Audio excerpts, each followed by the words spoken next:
በዘንድሮ የትምህርት ዘመን በወላይታ ሶዶ ከተማ ከ4500 በላይ ተማሪዎች የ12ኛ ክፍል ሀገር አቀፍ ፈተና እንደሚወስዱ የከተማው ትምህርት ቤቶች ጽሕፈት ቤት አስታወቀ። እንደ ሀገር ኩረጃን ለመቀነስ እየተተገበረ ያለውን ስራ በተደራጀ መልኩ ለማስቀጠል እየተሰራ ስለመሆኑ ነው ጽሕፈት ቤቱ የጠቆመው። በዘንድሮ የ12ኛ ክፍል ሀገር አቀፍ ፈተና አመርቂ ውጤት ለማምጣት ቅድመ ዝግጅት ማጠናቀቃቸውን የሚናገሩት ደግሞ በከተማው የዋና ዋጌሾ ሁለተኛ ደረጃ ትምህርት ቤት ተማሪዎች ናቸው። ሂሩት የምሩ ዝርዝር አላት። በዘንድሮ የትምህርት ዘመን በወላይታ ዞን በ2017 ዓ.ም ሀገር አቀፍ የ12ኛ ክፍል ማጠቃለያ ፈተና በወላይታ ሶዶ ከተማ ከ4500 በላይ ተማሪዎች ፈተና እንደሚወስዱ ታውቋል። ለፈተናውም በሚገባ ትምህርታቸውን በመከታተል ለጥሩ ውጤት ራሳቸውን ማዘጋጀታቸውን የዋና ዋጌሾ ሁለተኛ ደረጃ ትምህርት ቤት ተማሪዎች ተናግረዋል። ትምህርት ቤታችን በጣም በወላይታ ሶዶ ጥሩ ከሚባሉ ትምህርት ቤቶች አንዱ ነውና ለምሳሌ ያክል እኔ በራሴ በኩል አሁን የሚያስፈልገኝ መጻሕፍት የምንፈልጋቸው ነገሮችን በብዛት የምናገኝበት ጊዜ አለ። አንዳንድ ጊዜ ደግሞ የትምህርት ቤቱ አስተባባሪዎች አካዳሚካሊ ያሉ ዳይሬክተርም ዋና ዳይሬክተርም ከኛ ጋር የሚያደርጉት ሪሌሽንሺፕ አለና ይመክሩናል፣ ከኛ ጋር ጊዜ ያሳልፋሉ። ተማሪ በአንድ በኩል ማንበብ ብቻ አይደለም የትላልቅ ሰዎችንም ምክር ይፈልጋልና በዚህ ጊዜ ስለዚህ በጣም ትላልቅ ሰዎች ከኛ ጋር ጊዜ የሚያሳልፉበት ሁኔታ አለ። በዚህ ትምህርት ቤት ፈተና ዝግጅታችን በጣም በተሻለ ሁኔታ ከባለፈው አመት በጣም ከነዚያ ካለፉ ተማሪዎች ይልቅ በጣም በተሻለ ደረጃ እየሄድን ነው ብዬ በራሴ በኩል እተማመናለሁ። ደግሞ ከወዲሁ ጨርሰን በክለሳ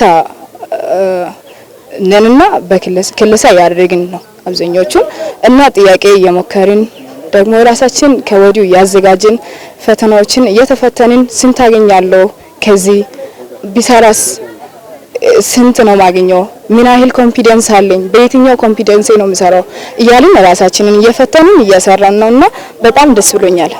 ከጥቂት ዓመታት ወዲህ እየተስተዋለ ያለውን የትምህርት ዝቅጠትን ለመቀየር ትምህርት ከተጀመረ ጀምሮ በቲቶሪያልና በተለያዩ ድጋፍ ትምህርቶችን በመስጠት ተማሪዎችን የማብቃት ስራ በትምህርት ቤቱ እየተሰራ እንደሚገኝም ተመላክቷል። ተማሪዎችን በማስተባበር ጥሩ ነው። ተማሪዎችም ያነባሉ፣ ያጠናሉ። እናም ደግሞ አስተባባሪዎች በጣም ጥሩ ነን። ለነሱም እናም ታዛዥ ነን፣ እነሱም ደግሞ ለኛ ታዛዥ ናቸው። በጣም እናመሰግናለን። ስለዚህ ተማሪዎች በፊት እንደም ዘንድሮ በጣም ኃይለኛ ነው ያጠናሉ ብዬ ነው የምገምተው። 12ኞች ዘንድሮ በጥሩ ውጤት ያመጣሉ ብለን ነው የምናስበው። ምክንያቱም ብዙ ከኛ የሚጠበቀውን ነገር ሁሉ ሰርተናል። ቲቶሪያል ትርፍ ሰዓት ላይ መደበኛ ስራውን እየሰራ ነው እስካሁን የቆየ ነው።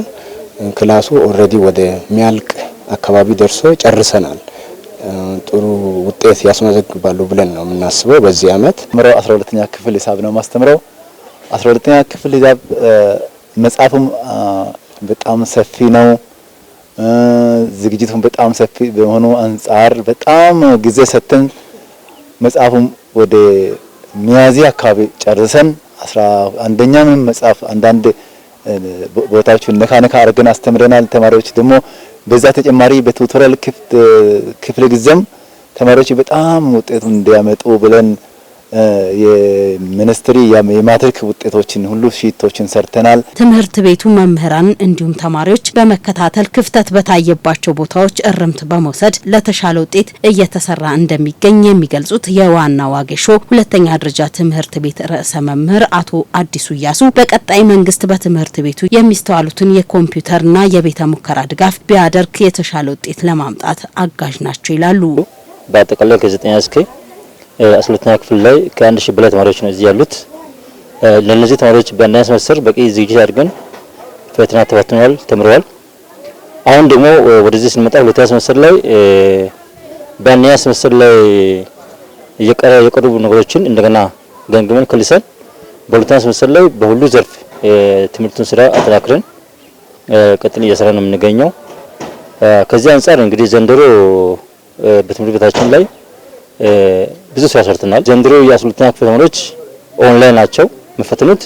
ይሄ ደግሞ ተጠናክሮ የሚቀጥል ስለሆነ መንግስት ቢቻል ለኛ የኮምፒውተር እጥረት አለን። አሁን ምስሉ ኮምፒውተሮች በጣም ጥቂት ናቸው። ከዚህ አንጻር ያሉን ጉድለት መንግስት አይቶ ቢደግፈን የመልካታች ክፍሎችም ቢደግፉን የምር ሐሳባለን። እንደ ከተማ ትምህርት ጽህፈት ቤት ለዘንድሮ የትምህርት በጀት ዓመት የተያዘውን የትምህርት እቅድን ለማሳካትና ኩረጃን ለመቀነስ በሚደረገው ጥረት ተማሪዎችን የማብቃት ስራዎች መሰራቱን የገለጹት የወላይታ ሶዶ ከተማ ትምህርት ቤቶች ጽህፈት ቤት ኃላፊ አቶ ለውጡላ በቀጣይ የሚነሱ ጥያቄዎችን የመመለሱ ስራ ተጠናክሮ ይቀጥላል ብለዋል። ጊዜው ዲጂታል ከመሆኑ ጋር ተያይዞ የዘመኑ ነገሮችን ይፈልጋል። አሁን ደግሞ መንግስትም አይሞከር የተባሉ ነገሮች ሁሉ እየተሞከሩ ናቸው። ከወረቀት ወደ ዲጂታል ኦንላይን ሲስተም ውስጥ ገብተን እየሰራን ያለበት ስለሆነ ምናልባት አሁን በየትምህርት ቤቱ ያሉ ኮምፒውተሮች ኦልድ ስታይል ናቸው። ኦልድ ስታይል ስለሆኑ እነኚህን ደግሞ ሞደርን በሆነው ቴክኖሎጂ አሁን ባፈራው ለማምጣት ኢኮኖሚን ይፈልጋል። ስለዚህ ምናልባት አሁንም ከአምና ዘንድሮ ላይ የተወሰነ ለውጥ አለ። ቀጣይ ዓመትም ደግሞ ልክ አሁን ኦንላይን ፈተና አምና 3 ትምህርት ቤቶች ነበሩ። ዘንድሮ ላይ ደግሞ ወደ 9 መጥቷል። ቀጣይ ዓመት ደግሞ በዛ ቁጥር ይጨምራል። ስለዚህ እኛም በእኛ ደረጃ አቅደን ዘመኑ የዘመነውን ማለት ማቴሪያል ለማምጣት ከከተማ አስተዳደር ጋር የጋራ ምክክር ላይ ያለንበት ሁኔታዎች አሉ።